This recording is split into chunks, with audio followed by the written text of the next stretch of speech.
Most of us are quite gobby. Then again, theatre training, told never to rely on a mic.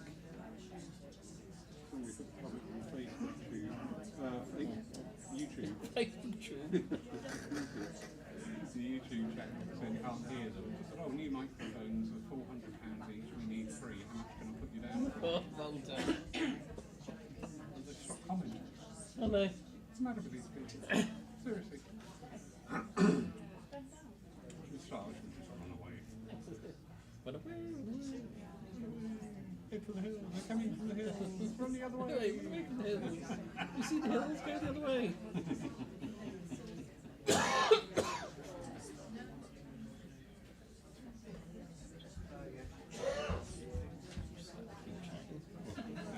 Just let them keep chatting. Thank you for coming by.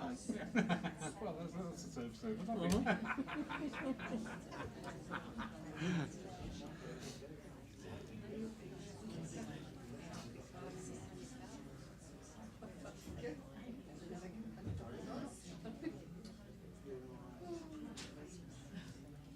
We were going to let you keep chatting for the whole hour and then just say, thanks for coming, bye. Good morning, everybody. Good morning. Welcome, welcome, welcome. Wonderful, wonderful that we have Mark with us today. We've had a slight change in our programme this month. My fault. I was looking at other church pages and I went, gosh, people are getting a lot of cancellations. I'm glad we don't at Paul. So I now look at my personal page and saying, gosh, a lot of people are winning millions on the lottery. I'm glad I don't. See if that works. Anyway, great delight to welcome Mark. Thank you so much, Mark, for stepping in. And as always, it's going to be a delight working with you. So thank you, thank you. Quick reminder, people, please have your phones turned off during the service. That would be wonderful. If you're going to get a message, it comes from up here, not out there, okay? That's about it, really, isn't it?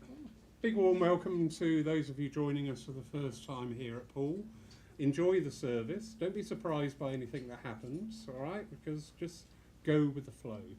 Because as we always say here, you are the ones creating this service. You know, Mark and I only work with the energies that you bring. So if just one of you were missing, this service would be completely different, all right? And also celebrate this time of reunion. You know, it's getting a thing at the moment. I have things. I have things with me at times. And I just feel like, this time, we need to remind people, you know, hands up who's lost somebody to the spirit world. Wow. So each and every one of us has been on that journey of the loss, of the mourning period, of the bereavement time, of the time of adjusting to life without their physical presence. And then we get opportunities like this to be in their company once more. Do you know what? On the scale of miracles, I think that's probably about the top. So embrace that. Really, embrace that, because it is a joyous time.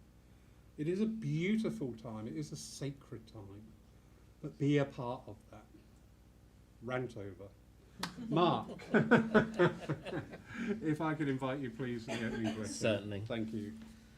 So everyone, if we can just close our eyes, but open our hearts and minds in prayer. Gracious and divine Spirit, as we join together on this morning, allow us to step aside from the hectic nature of everyday life, from the hustle and bustle, from the stress and the strain, and come into this place of peace, of healing and of stillness. Allow us in this time to find what it is that our soul needs to refresh, to rejuvenate and uplift us. Let us find within that healing power what is needed for our body, for our mind, for our spirit. Allow us in this time to not only be the recipient of healing, but also the channel for healing.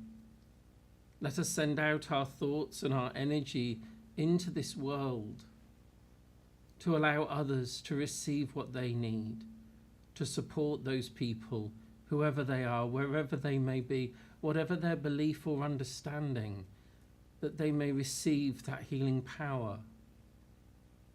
Allow us to be aware of our own spirit, not just the spirit world who come to be with us, to reunite with us, and to rejoice in the fact that death is not an end, but just a change of state, from the physical back to the spirit. Allow us to acknowledge our own spiritual power, our own spiritual being, and all that it encompasses. Allow us to know that we are much more than just the body. Allow us to be aware of our connection to all that is divine, and not just in that spirit world, but in this world. That we are all interconnected with all life, with all beings, with the planet itself. And allow us to recognize what powerful, amazing, and awesome things we are as a spirit inhabiting the body. And so always we place ourselves and our service in your care and keeping, knowing that all that is said and done is said and done in the truth, the love, and the light of Spirit. Amen. Amen. Thank you, Mark. Beautiful as always. Thank you. And now, if you care to, please join in with saying the Lord's Prayer. Our Father, who art in heaven, hallowed be thy name. Thy kingdom come, thine will be done, on earth as it is in heaven. Give us this day our daily bread, and forgive us our trespasses, as we forgive those who trespass against us. And leave us not when in temptation, but deliver us from evil. For thine is the kingdom, the power and the glory, for ever and ever. Amen. Thank you. And we now bring our attention to the healing section of this service. Healing, as we always remind you, is not an art bestowed upon a few. It is not a skill that you need years of training to practice. Healing is expressing your love, which requires no certification, which requires no guidance, only your own inner moral compass.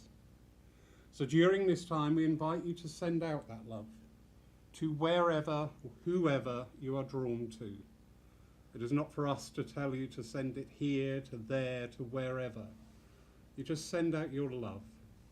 And when you act in this energy, when you embrace this energy, and when you endeavour to give of yourself without asking, without thought to self, just to give for give's sake, that healing energy will flow.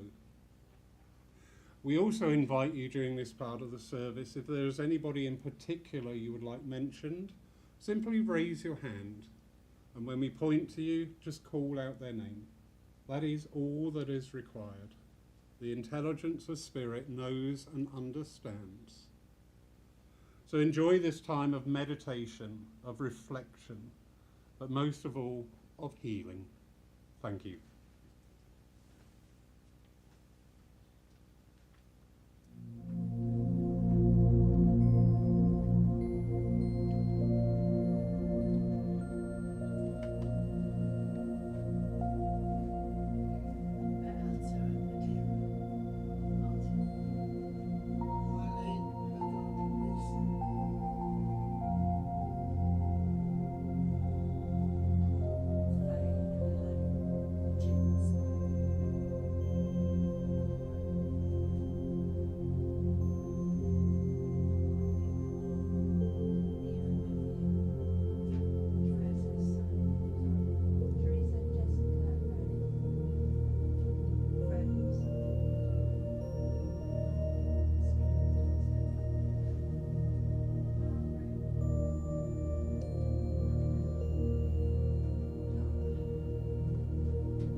Divine and infinite Spirit,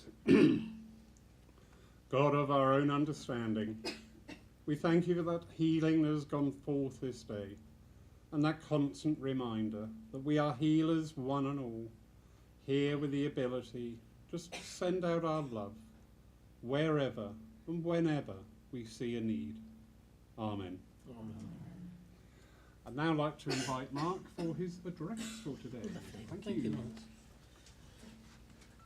Now try not to speak too loudly with the mics. So if you're getting the little ooh, ooh, it's not the power, it's the mic. Could be the power. It's the power. Could be the power. Could be the power. Don't But take away the magic. well, I'm being the rational spiritualist that I am.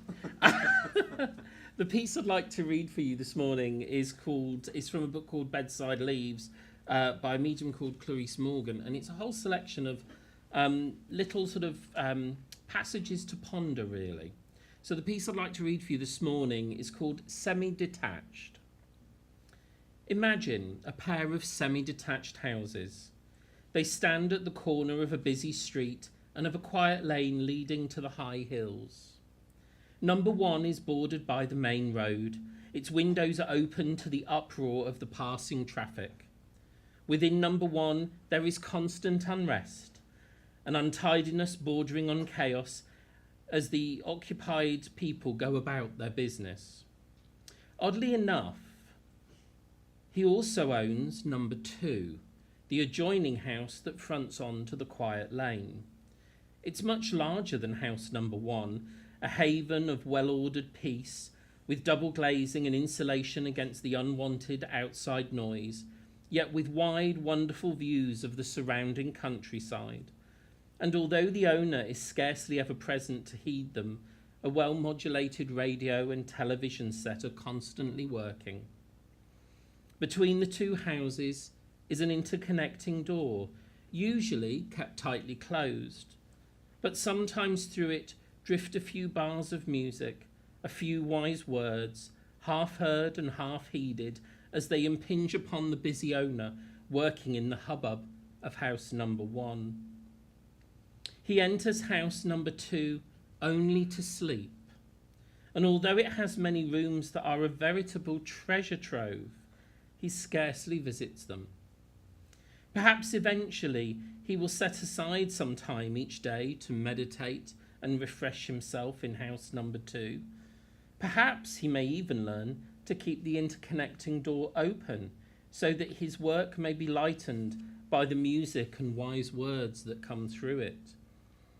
Then maybe he will come to know and to think of his two houses as not being semi-detached, but semi-attached. And I chose that reading because it's very interesting how people view mediumship and spiritualism. And a lot of people may or may not understand that mediumship is a faculty and spiritualism is a way of being. Mediumship is something that we do, but spirit is something that we are. And that the development and the unfoldment of who and what we are is a separate thing to mediumship and healing, but encompasses it. And a lot of times people focus only on attaining a goal of achieving something. They want to be a certain type of medium, a certain type of worker, a certain type of healer or reader or therapist. But people don't often spend enough time being of spirit. You hear people talking, especially in books of the past, about how a lot of mediums and a lot of healers almost led a life with a foot in both worlds. And that's what that piece talks of. That we have the ability to be not only in this physical life, but also be very aware of spiritual life. Not just of the spirit world, but of the power of the spirit that's manifested around us. And how often do people sit just to be? You hear people going about coming to the church circles to sit and develop and to grow in their understanding. But how often do they just sit just to be at one and at peace with, and to extend our awareness to know not only the power that is around them, but the power that is within them? You see, if we acknowledge through spiritualism the eternal spirit, then we must acknowledge what is that capable of. What does that mean? It's not just to say when you go through physical death, you survive. That's the starting point that often brings us to this understanding. As Lawrence said earlier, how many people have lost someone? That's often where the search may begin, not always. Some people, I was brought up in a spiritualist household, so it was just a normal part of everyday life. Healing was a normal part of everyday life. Seeing the spirit world or being aware of the spirit world was just an ordinary part of everyday life. If I said it as a kid that I saw anyone in the house that obviously wasn't meant to be in the house, luckily, because my mum and my grandparents knew about spiritualism, say, oh really, what did they say, who was it, oh that's interesting, treated it as normal. No freaking out, no worrying, no stressing, just normal. If my grandmother wasn't well, she'd say, come over, just put your hands on me, just ask for it to go away. Normal. Until I got into school and then realised not everyone else does that in their household. And then it's like, aha.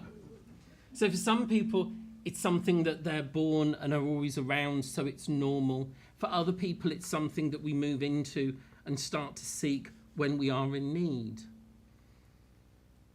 But there is so much more than just that message from the other world. That's the beginning. That's almost the carrot that dangles on the end of the fishing line. But it depends. Do you only ever want to get and keep getting that message? Or do you want to understand the implications of what's behind it? What it means for you as an individual? You see, a lot of people think of development and unfoldment of awareness as being purely about becoming a platform medium or a healer in a church or a reader. Development and unfoldment is about you and your life, the way that you can touch the power of your own spirit, the way that you can start to recognize that power within others and the journey and the pathway that they're on. To start to recognize what this life is actually about. Why are you experiencing this life now?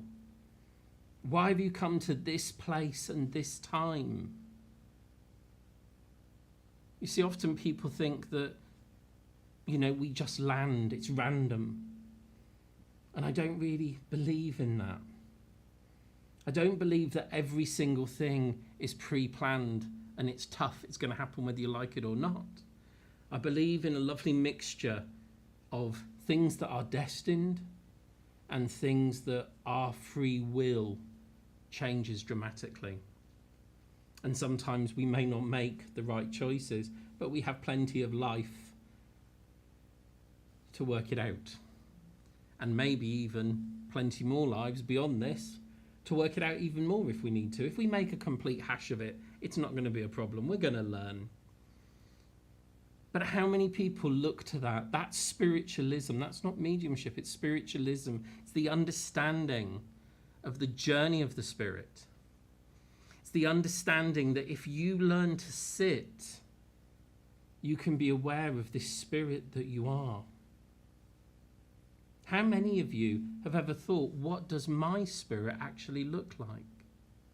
Because it's not when you look what you're seeing in the mirror. That's the vehicle, that's the body. That's the car the spirit's driving, if you like. At some point, this car, this body, this vehicle no longer serves its purpose. And just like taking our car to a scrapyard, if you like, we step out of the car and we walk away. The spirit continues on when the car can no longer drive. And then who knows, we may get into another vehicle, or we may continue just as a passenger on foot, yet whizzing through the spirit world, a world of thought, a world of power. But then why do we have the experience?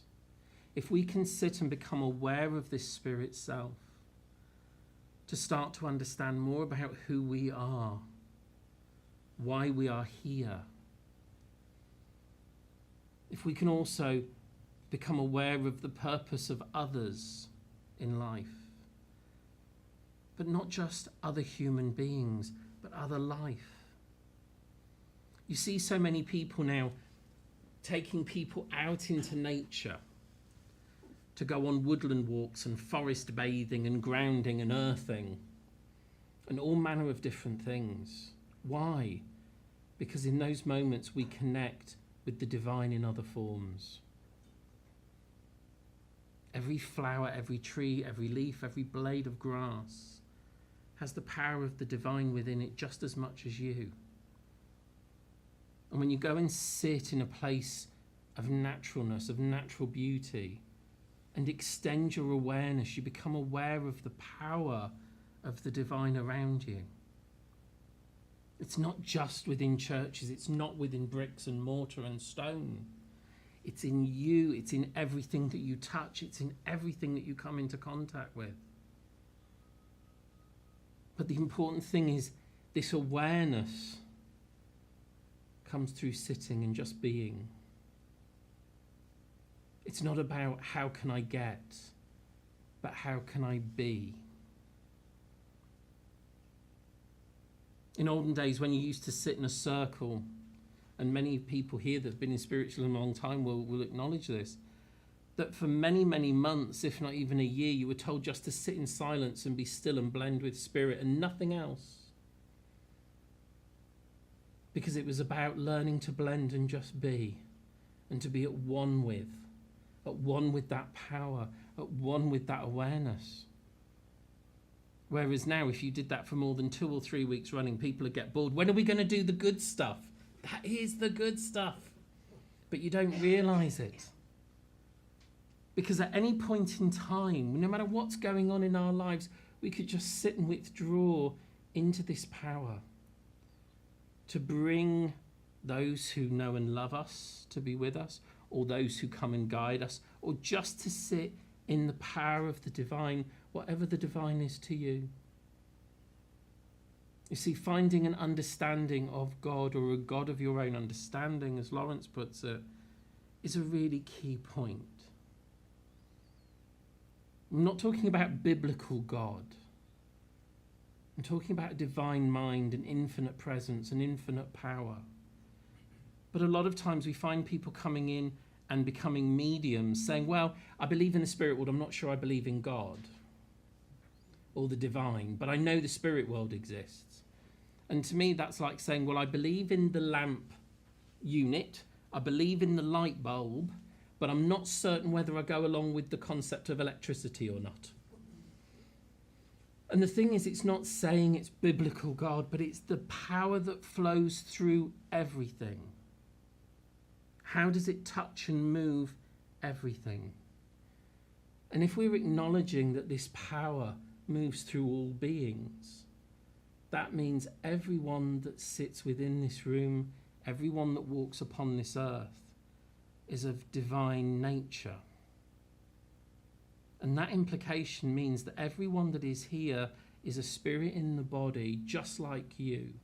A spirit in the body who is searching and learning and growing just like you, who deserves a level of love and respect and understanding just like you.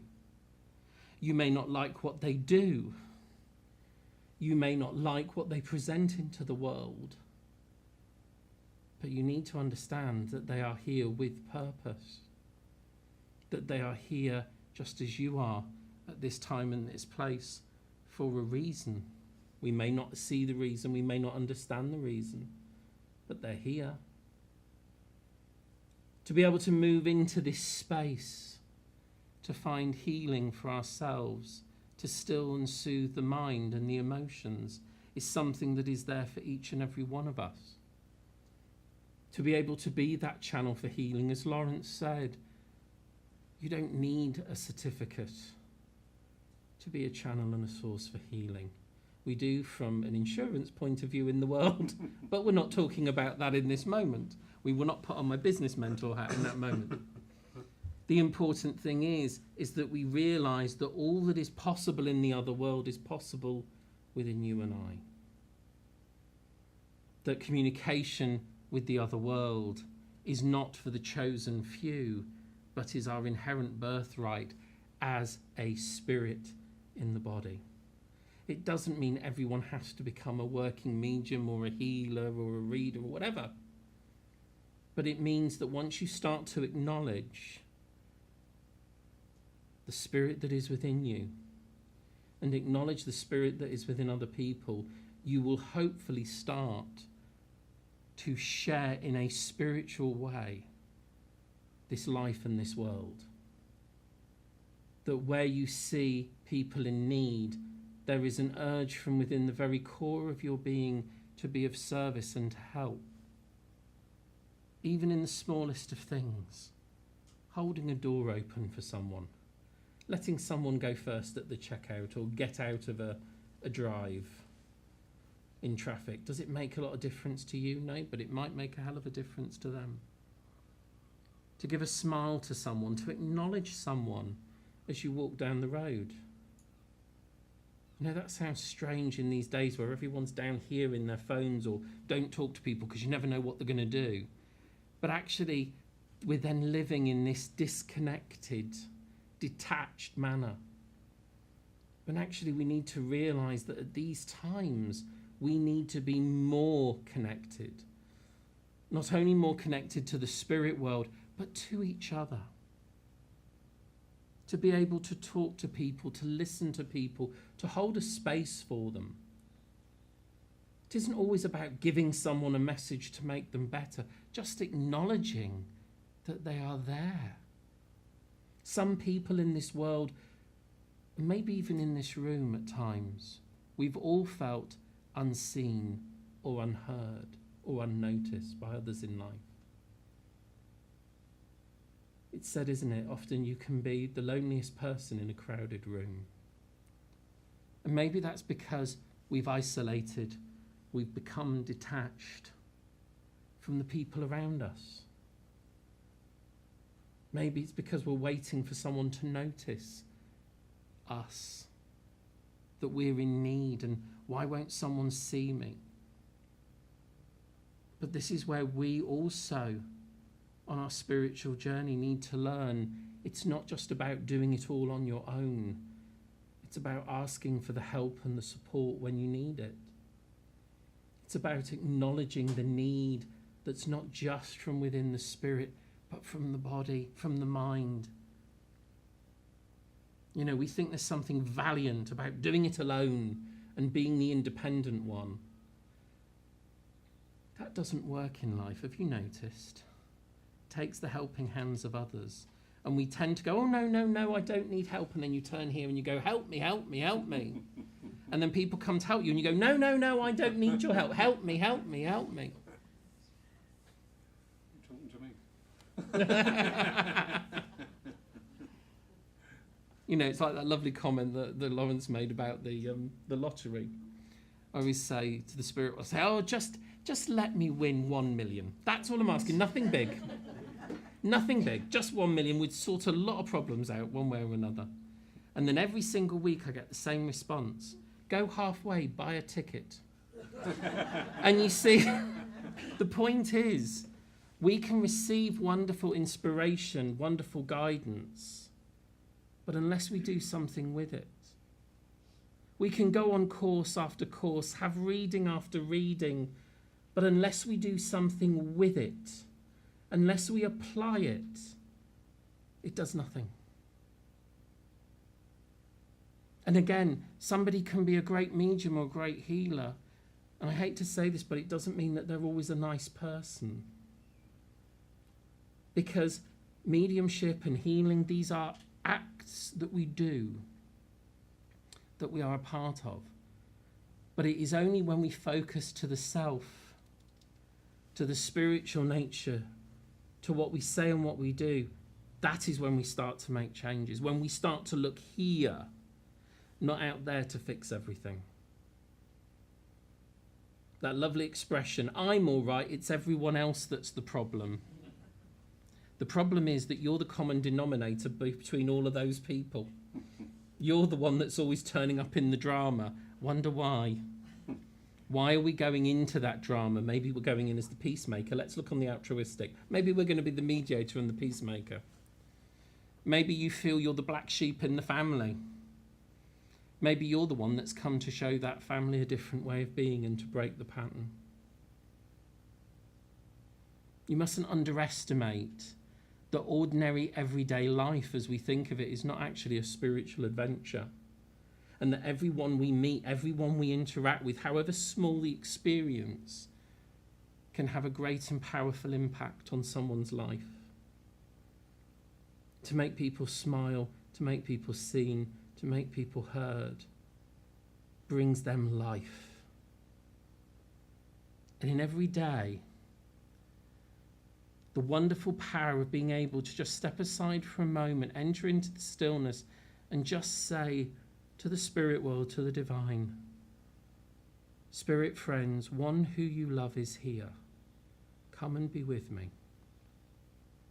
And just to sit, no demands, no expectations, just to sit and be aware of that moment, of that power, of that love. And just to start to learn to be still. There's a lovely poem, which is actually a hymn, Be Still My Soul, and Still, Still My Soul, 2 hymns that are all about finding the quietness. And unfortunately in life, ladies and gentlemen, the only time we find that nowadays is when we go to bed at night. Because the rest of the time we're at the end of the phone, the TV's on, the computer's on, the radio's on, it's constant noise.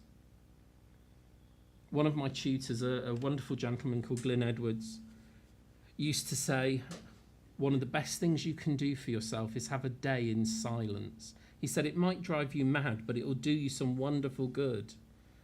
Because he was at one point in a monastic order, only in his teens, which was predominantly a silent order. And that's when he became so vividly aware of the other world, because he spent those days in stillness and in quiet. The best thing you can do for your own spirit, your own being, is to start to have time in silence. You can have peaceful music playing or whatever, but just to allow yourself to start to be at one with yourself. To start to come to understand what is happening here. What am I dealing with? What am I looking at in life? Rather than looking at all this that goes on out there, what's happening here? And then asking for that love, that power and that support to come in, not to just take it away, but to help you deal with it, understand it and grow through it. No one can deprive you of what you have to learn. No one can walk your path for you. It's not theirs to tread. But the other world will support you all of the way if only you'd allow them. And that wisdom and that guidance that comes, you ask for it, it comes. The help, you ask for it and it comes. It's up to you to take it, apply it, and go with it. There isn't going to be some Monty Python hand of God that comes down and just resolves it for you. If only. It's the power from within you that will resolve it. It's the power that walks with you from the other world that will help you to resolve it. The power is within you. There is greatness within you. There is awesomeness within you because you are the spirit in the body. Start to work on finding that. Recognize just how wonderful you are and how wonderful everyone else is, how wonderful everything else is. Everything is divine. Everything is awesome. Every day, no matter how mundane it might seem, is a spiritual journey. And treat it like that. What am I learning here? What am I seeing here? Where is this taking me? How is it lifting and changing my soul? And as you start to do that, even the most difficult of things, you start to realise, maybe this is doing me some good. Maybe this is shaking everything up so my life cannot stay the same. I can't get stuck in the doldrums. I can't become stagnant and complacent. Things have to move. Things have to change. And maybe I'm going to turn around and go, do you know what? That was the worst of times, but it did me the best of good. Because all through our life, we are going to change. We are going to grow. But will you recognise it? And often the conscious part of you doesn't want to see it, but the spirit and the soul knows. So getting in touch with this power within, we have a whole new understanding of life, not just hereafter, but life here and now. So embrace life, embrace your spirit. Sit every day. There's your homework. Sit for 5 minutes, only 5 minutes, not a lot in the day, but just sit for 5 minutes in the stillness. Just ask for the other world to draw close with no expectation. Ask for the love, the healing, the support, with no expectation of anything other than, I just want to be peaceful and still, and just be. And who knows what may come out of that? Who knows what those first few footsteps on that journey will bring for you, where it will lead you, and how your life will transform because you've chosen to communicate with your greatest and most important guide, your own spirit. And I'll leave those thoughts with you and say God bless.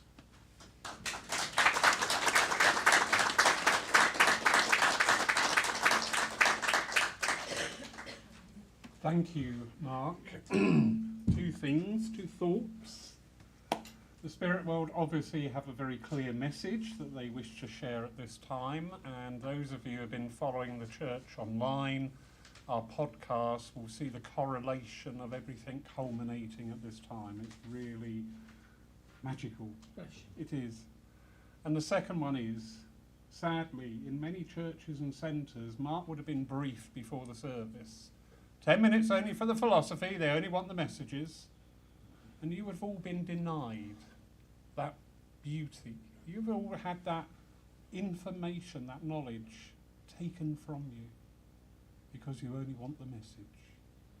So thank you. Beautiful. Anyway, we're going to move on to our piece of music for the week now. New one to us, so I hope you enjoy it. During this time, Sonia will be taking the collection for the further work of this your church.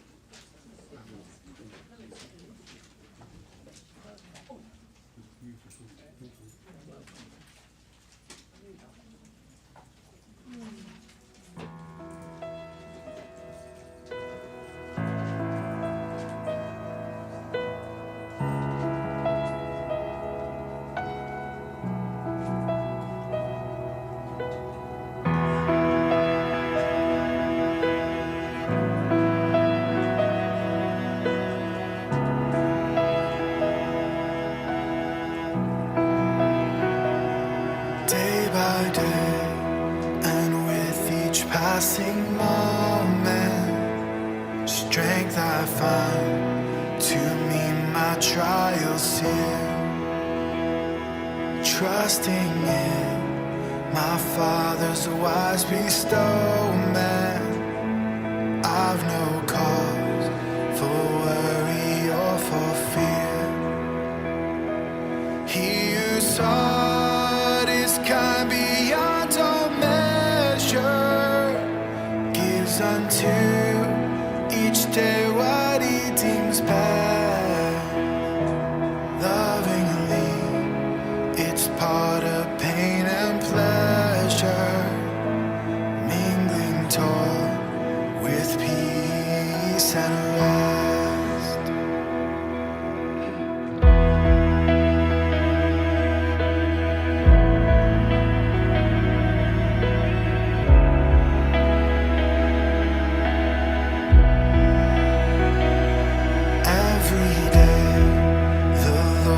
himself is near me with a special mercy for each hour.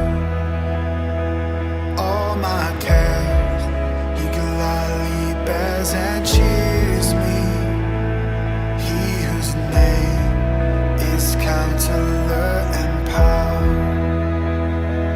The protection of his child and treasure is a charge that on himself he laid. As your days, your strength shall be in measure.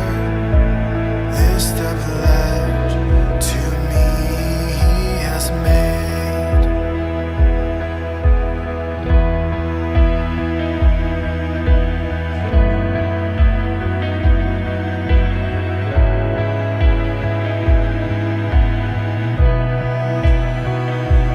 Help me then in every tribulation, so to trust your promises, O Lord, that I lose not faith, sweet consolation offered me within your holy word. Help me, Lord, when toil and trouble meeting, and to take as from a father's hand, one by one, the days, the moments fleeting, till I reach the promised land.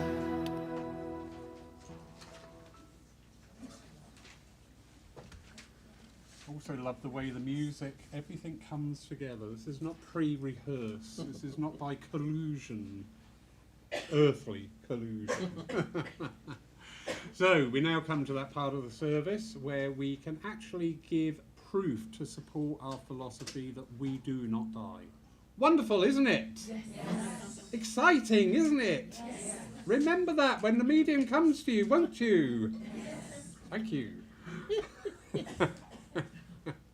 So, during this part of the service, Mark should come to you. Please engage in that conversation. Please don't backfill the info. Oh yes, that was my father. He was a tank commander and served here. Because if you do that, we're going to go and sit down and you finish off the message. So as simple as that. But please respond with a yes, no, or I don't know. You know, because we don't remember all the things. I don't remember what I had for breakfast sometimes, you know. Be honest, be open, but be joyful. So can we do that, please? Yes.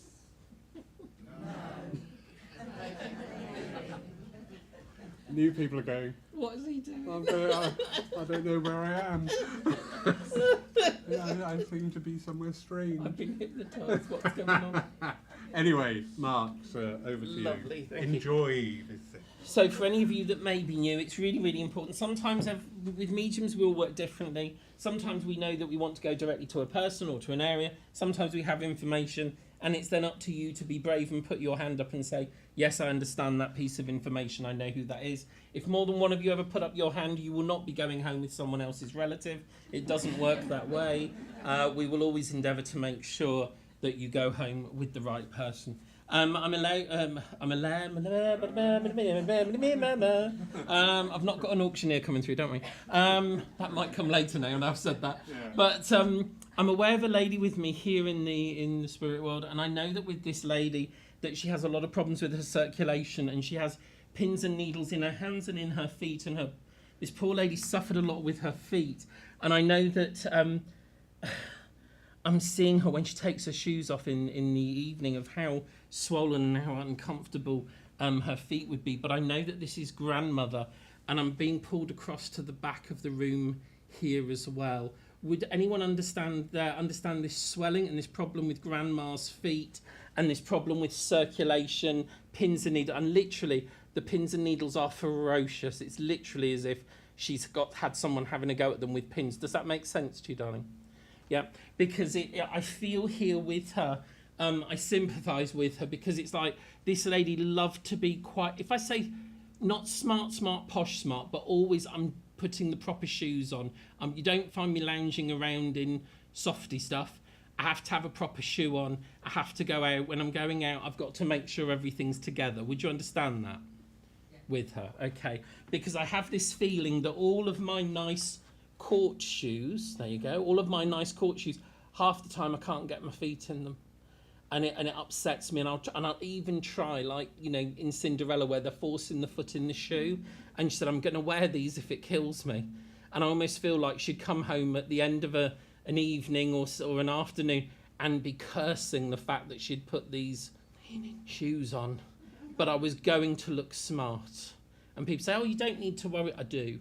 Okay, does that make sense? There's a great pride with her and her appearance.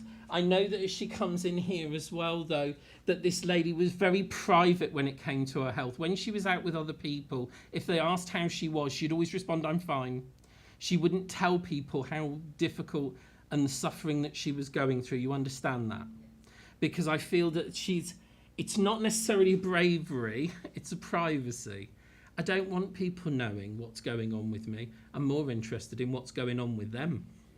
Okay, so she would always make other people feel that they were the centre of her attention, wouldn't she?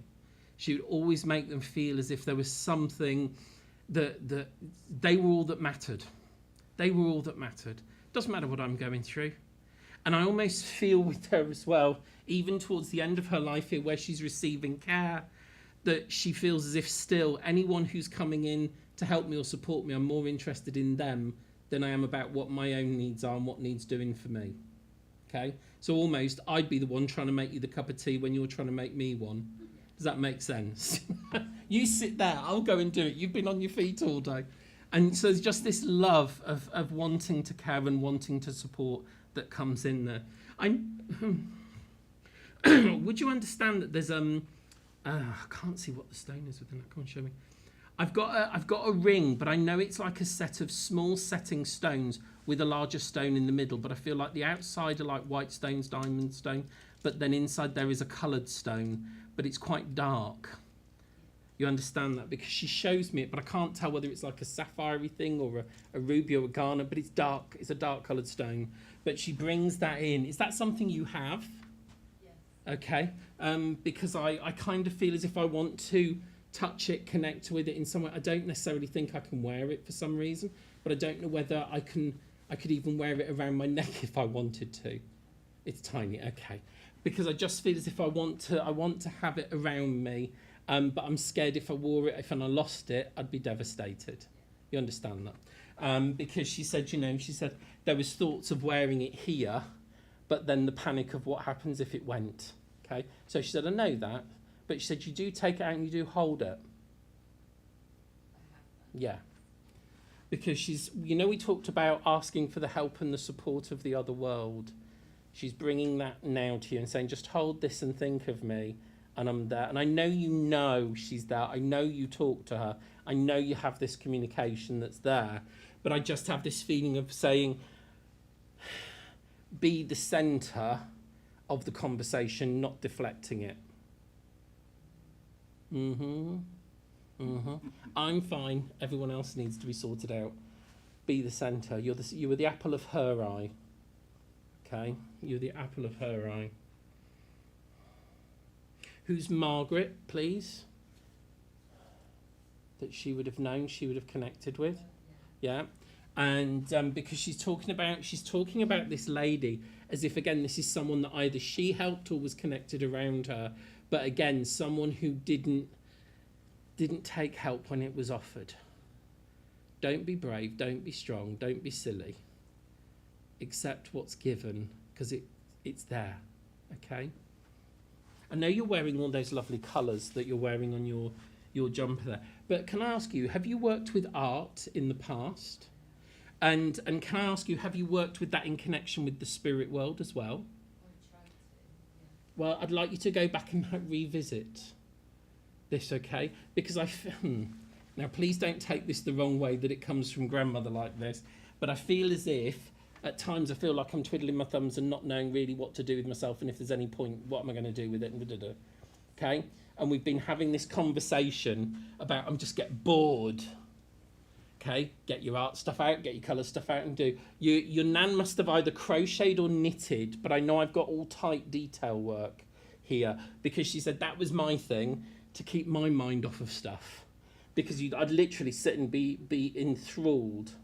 And she said this is the same with the art. Bring the art back in, something to just lose yourself in, okay? But ask for that other world to influence and inspire. Okay. I also know that there are little notebooks here as well with things that we've seen and things that we felt like doing a little spiritual journal. And again, we've done nothing with them. Well, she knows. Because she said, you've done nothing, you've written them, and then you've stopped doing them. And again, these are all things you enjoyed. And she said, just because circumstances have changed, it doesn't mean we've changed here. We've not gone anywhere. Okay? We've not gone anywhere. And I know there was a conversation only recently, she's telling me, about where you've talked to someone and said, I know the spirit world were there, but I feel as if they've given up in some way on me. Yeah? So she said, we haven't. But you've got to just find the space. It's about the headspace. You understand that? It's about the headspace. So just, again, funnily enough, what we've talked about today, just find the space, sit, doodle, play, write, just embrace all those things that are possible. You know, your nan did not give in easily. People were telling your nan, it's okay, let go, and she, I can't say it like that, love, you get me? I'll be bead if I'm going to go, I'll go under my own terms when I'm ready, okay? And I'm not giving up until I know I've done and seen and said what I needed to say. Somebody only just got to her in time before her passing. She said, I was waiting for them. She said, they kept me waiting. And she laughs and she smiles about it because she wasn't going to go without saying goodbye. Okay? Anything else you want? What's that? I don't know what that is. Did she show you how to make doilies? You know when you pinprick out of paper? That was you, okay. Because I'm seeing the pinpricking and making the doilies. You know, and doing all this lovely little, just beautiful, such a creative spirit within her. And she wants to bring that creativity around both of you, okay? Again, you're artistic, can I ask you something, and please be honest, do you think sometimes you're as psychic as a bit of wood? And you don't think that you've got spiritual stuff? You have. You have. Your mum's saying, you know, it's there. But again, sometimes we've had other things in life that have taken priority. But the two of you can sit. A circle only needs to be two of you. So it'll benefit you both. It'll benefit you both. And she's like this, and she'd sit like that, wouldn't she? When she knew it was right. And she'd sit there and a smile from ear to ear would come. And she goes, no use telling me I'm wrong because I know I'm right. Okay? So take all of her love and all of her encouragement. We've not left you. We've not deserted you. We've not gone anywhere. It's just got too noisy in life. Let it be still. And I know that song when we said, be still my soul, your grandmother loved the traditional hymns. And I know that there's an upbringing in it. Was she brought up in chapel? Or something like a small location where there was a small church? Yeah, because I feel as if I'm going to a very old school kind of church feeling, and I know that there is this, I want to instill it within you and it be there. But don't think you haven't got, because you have, okay? And you just use it in different ways. You don't recognise it because it's so natural, okay? I understand, but that's with both of you. So both of you are here at the right time, okay? Leave her love with you. My lady, you've got a lovely top knot. Yes, there's only one of you sat there with a top knot in your hair. Hello. Yes, so you can look around. You're the only one. I'm going to have to say now. Remember what you're wearing. Remember how your hair's done. I've got I think it's Nan's Day today, because I've got a lady with me here, and she's got her hair done up, but she's got her bun more towards the back of her head. Wherever you've got yours on top, she's had her hair drawn up to the back here. But I know with this lady, Can I ask you, would you have family going back? Would your grandmother have worked either in a clothing factory or something to do with clothing that's being made and manufactured in some way? Would you know that? You don't know. Would you understand that family going back to grandmother's generation isn't here? It's away from here. Okay, because I feel as if I've got lots of factories around where family lived, where grandmother's concerned. And I feel that there was, in her working life, in her younger days, I don't know whether you can find this out, but I get the feeling of I've either worked on machines with cloth or material, okay? But I feel as if it's like clothing, I don't know if it's clothing factory or it's clothing manufacturing, but it's something of that line. Can you remember that we've given that to you? Would you understand that, though, that's right about her being around where factories are at that age? Yes, okay. Because I whether you can go away and ask and see if another member of the family knows about this, but I get the feeling of as she's doing this, she's showing me seams coming together and pulling things together and making things come together. And I know that as she talks about this, she's making me aware that it feels like a lot of things in your life have been pulled apart. And it's as if we've got all of these loose bits of material now that, you know, we haven't got anything complete, and I want to bring it back together. Would you understand that? Okay, and I just get the feeling that grandmother, were you quite young when grandmother passed? Did you not have a lot of association with her, or? Because I feel as if I see you more when I'm young, when you're young. I don't necessarily know whether I see lots of you when you're an adult. Would that make sense? Yes. Okay, because I get this feeling as if when you're younger, did she show you how to sew? Can you remember that? Would she have shown you with needle and thread how to put things or sew things together? Yes. Good. Okay. I'm just checking because I want to make sure this is correct for you. And I know that as she's showing this, she's showing bringing these bits back together. And it feels like I just need to have a guiding hand in how to bring life back together. It's not all gone. I've just got to find a way of putting the pieces back differently. The bits that have gone, the people that have gone and are no longer there, doesn't mean, and I don't mean gone as in gone back to spirit, I mean people around us that are no longer part of our life. We can put it all back together in a different way. Doesn't mean we won't have completeness, okay? And she wants to encourage you to just bring everything together to start to realise that everything can come back together in life. Does that make sense to you? Tell me no if it doesn't. Doesn't. Can I ask, and I just yes or no? Would you understand that you want to change what's there in life? You just want to change a lot of it. It's not just a small amount of bits in your life. It's like changing on a big scale. No.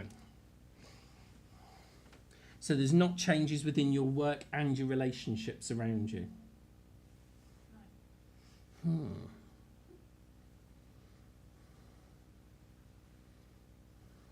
Can I ask you, have you worked in retail and worked with people on shop floors? Yes. Okay. Is that what you work at now? No. Okay. But you've changed from that?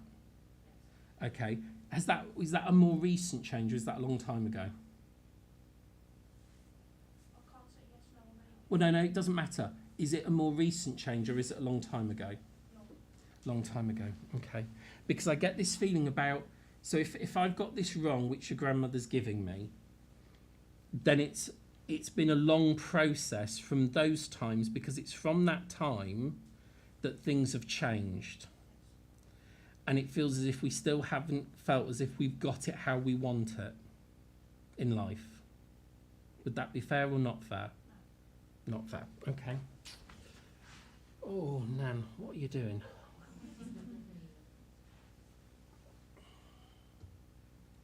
Who's Annie? Would that connect with your grandmother? Okay, I want you to hold that name and I want you to ask where that fits in the family. Okay, because it feels really important that you should know that that name should connect in the family. Who's Derek?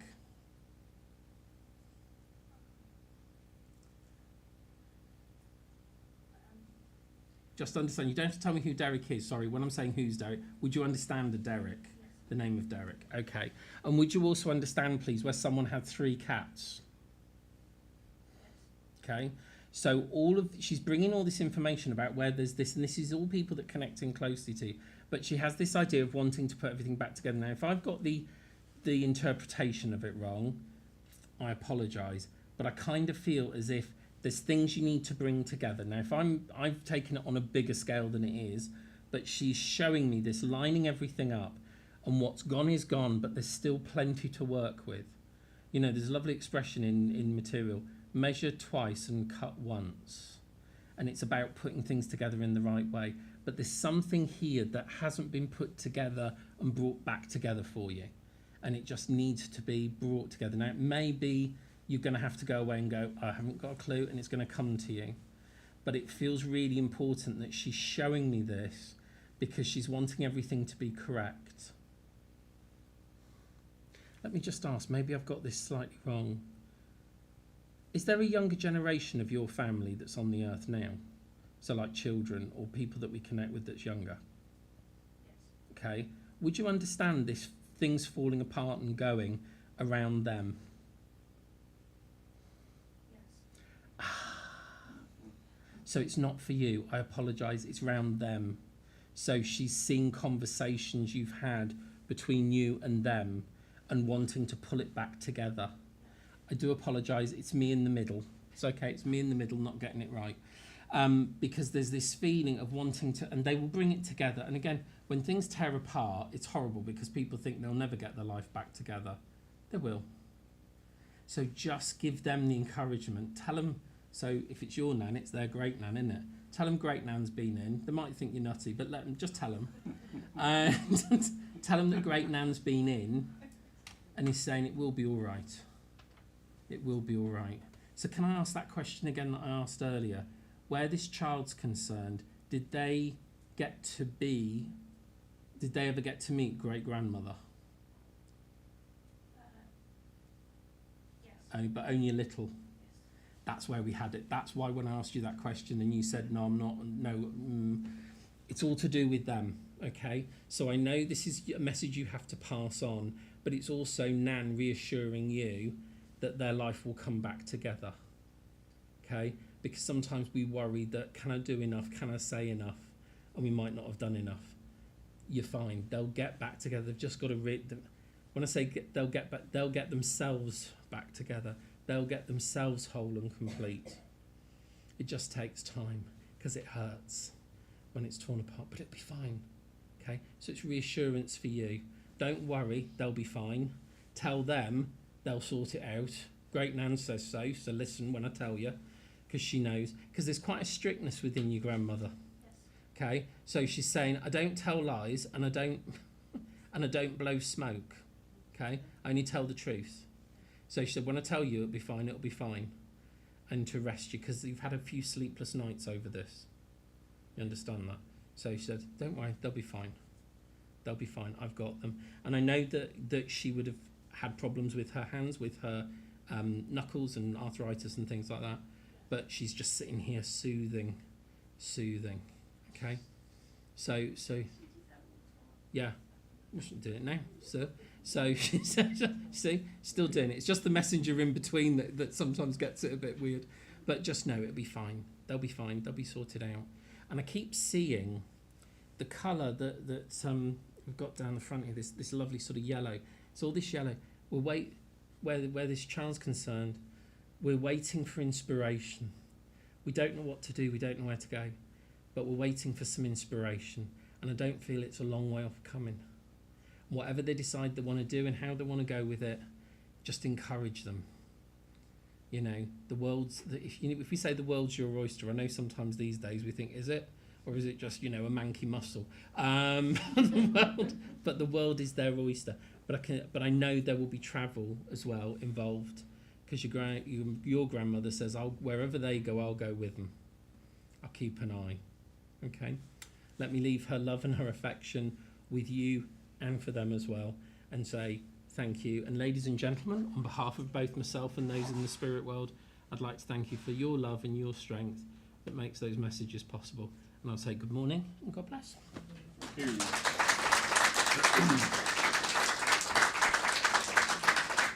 Thank you, Mark. Wonderful. You know what? It's really lovely. We do get it wrong, but it's really lovely that we have that ability to go back and go, hang on a minute, hang on. So, yeah, well done. That was great. A few notices for the week. Tomorrow night we have our healing evening. So anybody wishing to receive healing, if you're here at 7:15, please. Church healers, obviously the normal routine here for 7:15. On Tuesday at 2 o'clock, we're starting up a series of open development circles. Open circle means you can come and go as you please. Obviously not during the circle, but you don't have to be every week for it. So we'll be sitting at 2 o'clock. Please note once the circle sits, the doors are closed. But it's to develop not only your mediumistic abilities, but also your spiritual side as well. There's no pressure on you to work or to demonstrate. If you can, great. If you can't, great. It's as simple as that. So that starts this Tuesday at 2 o'clock. In the evening, we have a gong bath. I nearly said that wrong word again. With the wonderful Scania Price at 7 o'clock. Tickets are available on her website. On Wednesday evening, we have at 7 o'clock a open development circle as well. So we're trying one in the afternoon for people who are able to come out during daytime, one in the evening for obviously people who can't come out during the day. And that starts at 7 o'clock. On Thursday evening, online, there is a Zoom group, and that is for working mediums to be able to come together and actually discuss things together. So it can be a bit lonely, can't it, being a working medium? So that is for working mediums. Details are on the website. On Saturday the 13th, we have an additional evening this month. We've got the lovely Sandra Atheris down from London. She's staying with us as she's taking the service in Bath Road on the Sunday morning. So her rent is to do an evening of it. I know it called me Del Boy. But Sandra's going to be with us for the weekend, for the Saturday. So the doors will open at 6:15, evening starts at 7 o'clock. There is a cost for that, £10 a head. Then on Sunday next week, we're having, as I said, I should not have tempted change, should I? But it's all for the good. It's all for the good. So on Sunday, I will be taking the service, and I've got 3 of the students who are sat in our recent development groups here. 2 will be working with their mediumship, and 1 will be working on their presentation, chairing a service and ceremonies. So a nice training day next week. Looking forward. I love that energy. Keeping in that vein, we had another cancellation for the weekend of the 20th and 21st. I'm not going to call them cancellations anymore. I'm going to call them opportunities. Indeed. Because that's what it is. So we have a wonderful opportunity. We've got the lovely Tony, who is with us today, who will also be bringing up another student from the development group we've held here recently. So yeah, we've got this gap in our knowledge in mediumship. We sit in circle, we develop these skills and these assets, and then we're thrown out there. And seriously, standing up here on your own for the first time is daunting. And in fact, even this far down the line, there is still this element of daunt. So it's nice that we can bring on these people, give them the support, let them work in a real life situation, but knowing they're not alone on the platform in the physical. So we're looking forward to that. But we also have, would you like to come up and tell us about it? We also have an additional thing happening on Sunday the 21st, and I'd like to introduce the lovely Brian. Hello everybody. So I'm cutting my hair off for charity. I'm donating it to Princess's Trust so a child can have a wig out of my hair.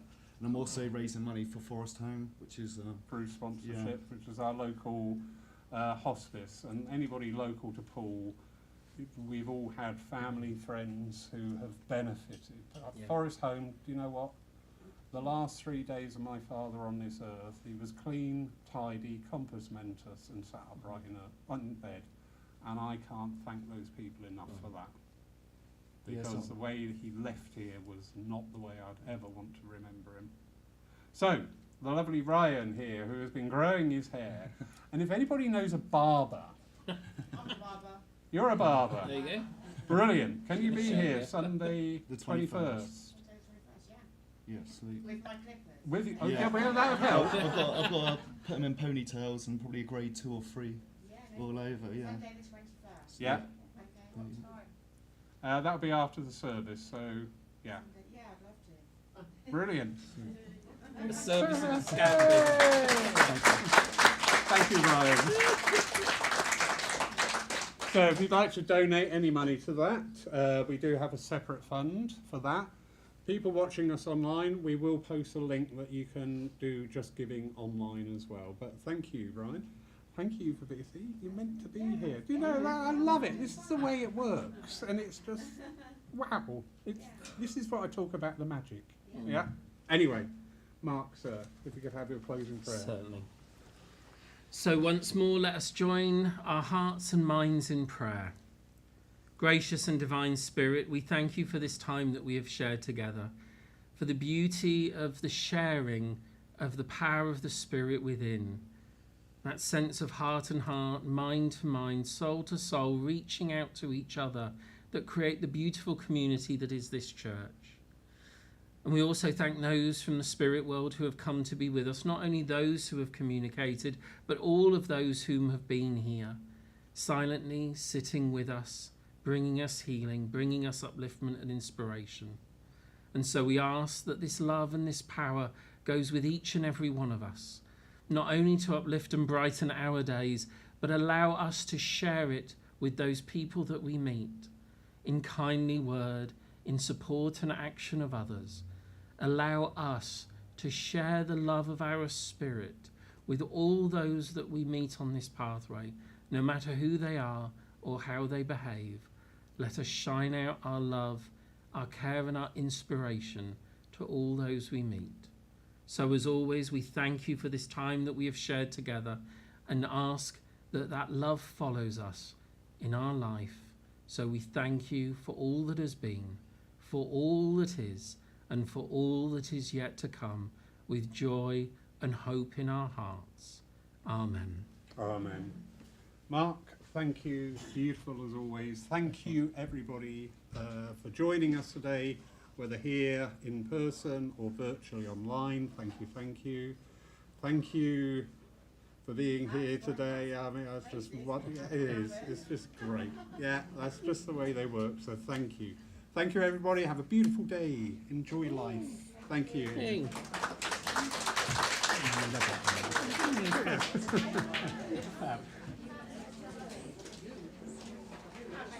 Oh.